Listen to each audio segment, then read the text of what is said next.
Welcome back to the TwinSpires Racing Roundtable. I'm Ashley Anderson alongside James Scully, and our special guest today is Scott Shapiro, racing analyst at Churchill Downs. And you can find him on TwinSpires, providing expert picks, especially for the Keeneland Fall Meet at the moment. Scott, how's it going? How was Keeneland opening weekend?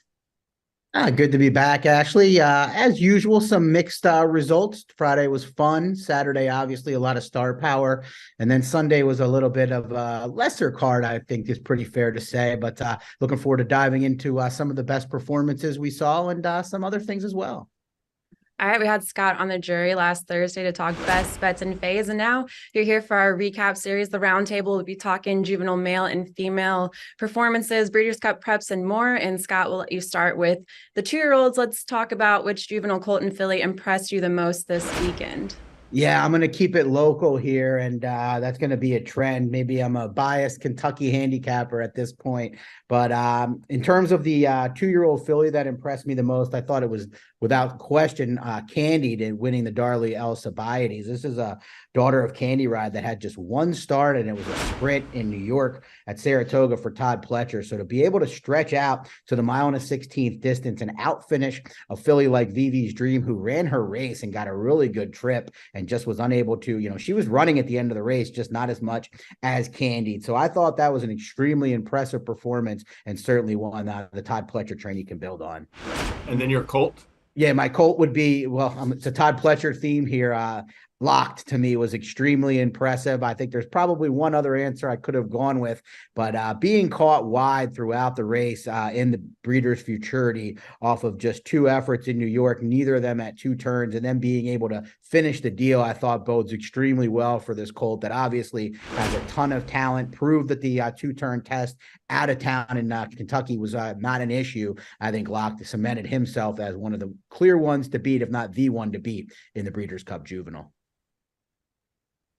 And I'll take it from there, Ashley. My 2-year-old Colt is going to be Timberlake, champagne winner Timberlake. And here's a Colt that I thought in the hopeful was a little underwhelming, but he was too keyed up from the start, had to check on the back stretch. And then I thought just was hard to hold, coming off the turn, and had to check a little bit, steady a little bit in traffic in the stretch. So it was a rough, troubled trip in my estimation. And Brad Cox took blinkers off for the Champagne on Saturday. I thought it made all the difference in the world. I thought that was a brilliant performance. He settled perfectly. The thing that really caught my eye coming out of the Champagne is I thought the runner-up General Partner ran a heck of a good race. I think he's going to bring speed to the Breeders' Cup Juvenile. But the horse, to me, the take out of it was Timberlake, because after being given his cue and upper stretch by Florent Giroux, I thought he finished powerfully. The way he reeled in General Partner and won going away by about 5 lengths under the wire, couldn't have been more impressed by that performance. He still has to stretch out to 2 turns, but he's by a 2-time Kentucky Derby winning sire and Into Mischief. He's out of a mare by Preakness winner Looking at Lucky, and his second dam is by Sadler's Wells, who's one of the great stamina influencers of our era. I think he'll get 2 turns. I think he's built for it. I like his chances in the Breeders' Cup Juvenile. As far as the juvenile fillies go, and I agree with what Scott was saying, both Locked and Candied were impressive. I thought all 3 races on all, Keeneland, Santa Anita, and Aqueduct all had good performances. But I wanted to mention Chatas, who won the Chandelier. This is a Gunrunner filly for Mark Glatt. Her first 2 races are maiden win, and in the Del Mar debutante, she rated off the pace. I liked how Chatless changed dimensions, went right to the lead in the Chandelier, and simply ran him into the ground. She had a ton of horse left in deep stretch, and to me, won by fun, even though the margin's only a length and a half. And her main rival is obviously Tamra. She's going to be the filly to beat in the Breeders' Cup Juvenile, but she's a stalker. I don't see a lot of speed lining up for it. We had Alice Beach setting the pace in the Alcibiades. She's not a speed filly. The filly that was setting the pace in the Frisette's not going to be in the Breeders' Cup Juvenile fillies. I don't see a lot of speed lining up for that race, so I thought Chatless ran a huge race, and she could have a little bit of a tactical advantage against the heavy favorite Tamra in the Breeders' Cup. Ashley, what did you think? So I'm going to stick with Keeneland here and talk about Booth, the debut winner for Steve Asmussen. Won a 6 furlong maiden special weight on Saturday. Son of champion sprinter Matoli. Broke well and raced to the lead and set fast fractions before extending his advantage down the stretch, dominated by more than 5 lengths. And his final time was almost 2 seconds faster than Bergen out of Brad Cox's barn, who won a similar maiden special weight the same day at Keeneland. Booth ended up with a 98 brisnet speed figure. I think that might be one of the highest brisnet speed figures for a 2-year-old on debut. So looked very impressive on debut for Steve Asmussen. As far as the Phillies, I'll stick with Keeneland. Buku, a Justify filly, won the 1 1/16 mile Jessamine just 2 weeks after breaking her maiden. She scored a 3 3/4 length victory, earned a berth in the Breeders' Cup Juvenile Phillies turf. And Buku, she actually started out, her first 2 starts were on dirt, originally meant to race on the turf, and her second start taken off the turf. Finally got that first race on grass in her 3rd career start and finished 6th after she was bumped hard at the start, but then came back, won by more than 4 lengths at Churchill on September 23rd, and then came out and dominated here in the Jessamine as well. And we'll also see some other Justify fillies potentially in the Breeders' Cup Juvenile Phillies turf with Hard to Justify, just won the Miss Grillo recently. And also we talked about it last week, Opera Singer, a Justify filly that looked really good over at Paris Longchamp, could be a heavy favorite in the Breeders' Cup Juvenile Phillies turf as well. So yeah, Buku was very impressive. I thought that was a filly that got a dream. Well, did get a dream run to break the maiden at Churchill, and I kind of held it against her, but she took a huge step forward. So certainly merits major respect there for Phil Bauer and Rigney Racing, who are having a fantastic couple of years. Yeah, she was 11th going into the far turn of that Jessamine, so I love the turn of foot she showed. I mean, she's going the Juvenile Phillies turf, and I think that race is sort of wide open. So, I mean, definitely looked really good. As far as Booth, I agree. That was a sharp front-running performance. Matoli has VB's Dream, who ran second in Alcibiades, and now he has another good-looking 2-year-old in Booth. Real quick, I want to take it back to the Champagne James talking about Timberlake. You know, we had Fierceness as well racing in that as the post-time favorite and finished disappointingly in 7th out of 8. What do you make of Fierceness now? Because he looked really sharp in his last start. I mean, he was like bet off the board too. He was like 2-5 in that race, and he just never ran a step from off the pace. I mean, I guess you can give him a mulligan because he was so impressive that first time out. He's caught off tracks in both starts. Hopefully he gets the fast track next time and see if he can rebound, because he certainly looked super talented off of his debut. That track, I'm going to take everything with a little bit of grain of salt. I was already a huge Timberlake fan before the race, so I'm not going to hold that one against James's love for Timberlake. I like him quite a bit, but that was a really off track. So a lot of horses, maybe forgivable efforts, because not all tracks are created equal, even if they have run well over off tracks in the past. All right, let's stick with the turf division, talk about Breeders' Cup prep races on turf. Who impressed you the most this weekend? Let's go with James. Well, I'm going to mention Kumar Mile winner, turf mile winner, up to the mark. He returned from a 4-month layoff. This is a 4-year-old Colt, switched to turf in January. He just won his 3rd straight grade 1. He had gone 1 1/8 in the Woodford and gone 1 1/4 in the Manhattan on the Belmont undercard. And I think he was going to keep running longer distances for the turf, but he had to take some time off. So he came back for a 4-month layoff. Now, his owner, Mike Rapoli, said, hey, we're going to aim for the Breeders' Cup turf. And Pletcher certainly left that possibility out there. But I think he'll be cross-entered to both races, guys. And you're going to see some of these internationals like Inspiral, it looks like. Japan has a miler and Songline and some others from Europe. But I look at the turf contingent with August Rodan. I think he's the top long-distance turf horse in Europe. And his stablemate Luxembourg's no slouch. And if Mostafif and Onesto both come for the Breeders' Cup turf, I think that race is way tougher. It's an unproven distance, and he would fit way better in the Breeders' Cup mile, in my estimation, Scott. I know you liked Up to the Mark's performance as well on Saturday.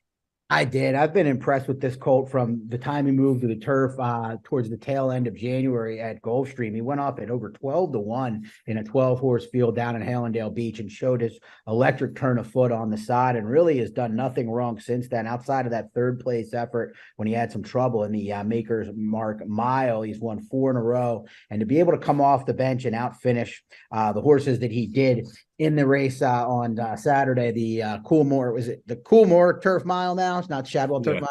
The Coolmore Turf Mile showed just how strong of a runner he is. And I agree, James. I don't know quite as much about the European contingent as you do and others, but finding the spot with the weakest Europeans is probably the goal, because we know the divisions that he's going to have to tackle here in the States, whether it's the mile or the turf, are both a little bit underwhelming.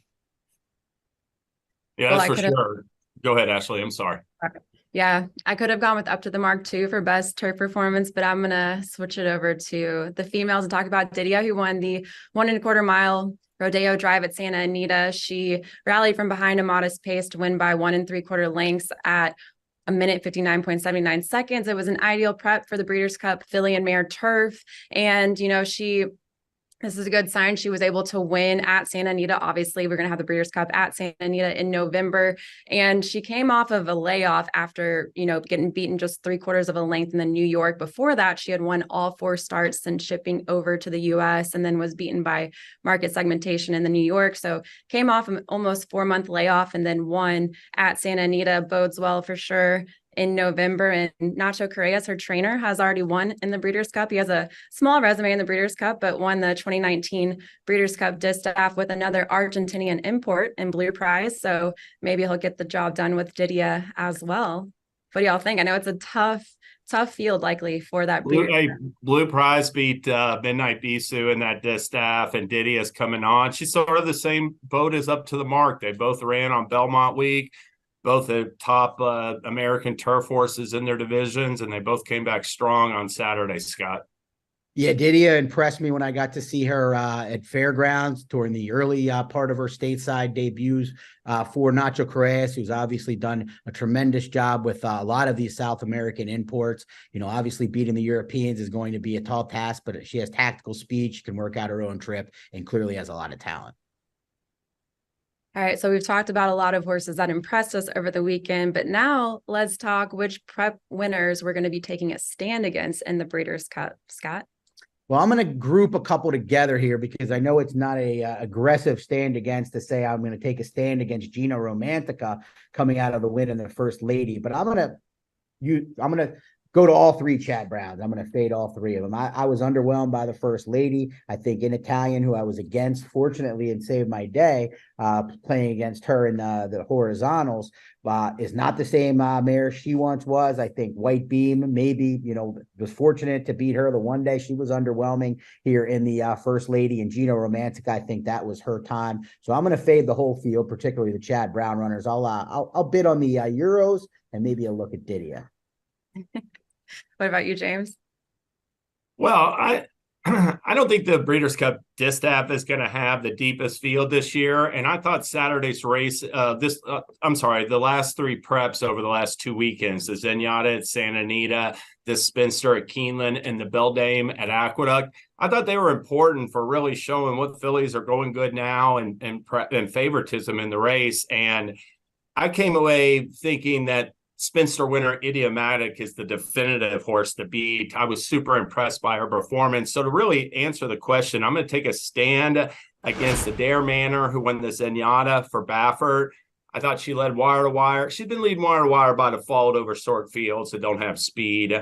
And randomized, she won the Beldame by open lengths, wire to wire. It's her 2nd consecutive wire to wire. Once again, taking advantage of fields that don't have quality speed in them and just getting the trip by default on the front end. I don't think either one of those fillies are going to be on the lead in the distaff. I think they're going to be looking at Idiomatic's backside throughout the race.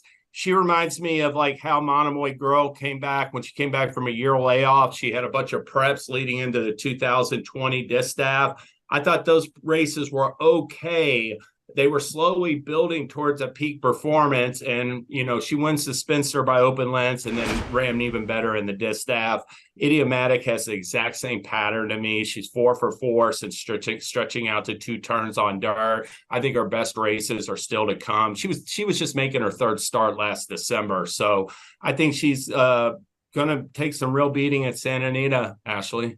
All right, well, James, Scott, sorry to be a buzzkill here, but I'm going to be taking a stand against Up to the mark. And the reason why is looking at history. If he goes to the Breeders' Cup Turf or the Breeders' Cup Mile, I don't think he's going to be able to beat that European contingent. Looking at the Breeders' Cup Turf, 8 of the last 10 winners were European bred and likewise trained by European conditioners. Charlie Appleby has won the last 2 with Yabir and Rebels Romance. And Aidan O'Brien won 3 of the last 10, also has 6 wins in total in that race, which was a record. Todd Pletcher did win once in the Breeders' Cup Turf, but it was way back in 2007 with English Channel when the Breeders' Cup was at Monmouth, kind of his stomping grounds. So again, you mentioned earlier, James, Augusta Rodan, going to be hard to beat if in that Breeders' Cup Turf. And when it comes to the Breeders' Cup Mile, again, last 5 winners, all European bred, going to have a tough European contingent as well. So I'm going to take a stand against Up to the Mark in either of those races. Understandable. Charlie Appleby's also won the last 2 runnings of the Breeders' Cup Mile. It's gotten to the point, Aidan O'Brien has 16 Breeders' Cup race wins. Appleby's been like just winning races, more than 1 races the last few years. Those guys, you have complete faith that their horses are going to ship up from overseas and run their A race. And yeah, they'll bring hardy competition, but there's other trainers as well, like John Gosden and even Andre Farb, and we have some Japanese horses. So it's going to be a deep, looks like a deep contingent of international runners for the Breeders' Cup, Scott. Yeah, and I'll just say, as much as I was impressed by Up to the Mark, and I think he's the best, probably stateside chance to win one of the 2 races, don't worry, Ashley. I don't think fading an American in those types of races is a poor decision from a wagering perspective. Yeah. All right. Well, that's all the time we have today for the Racing Roundtable. Again, thanks, Scott, for joining us on the Roundtable and the jury last week as well. We hope to have you back soon.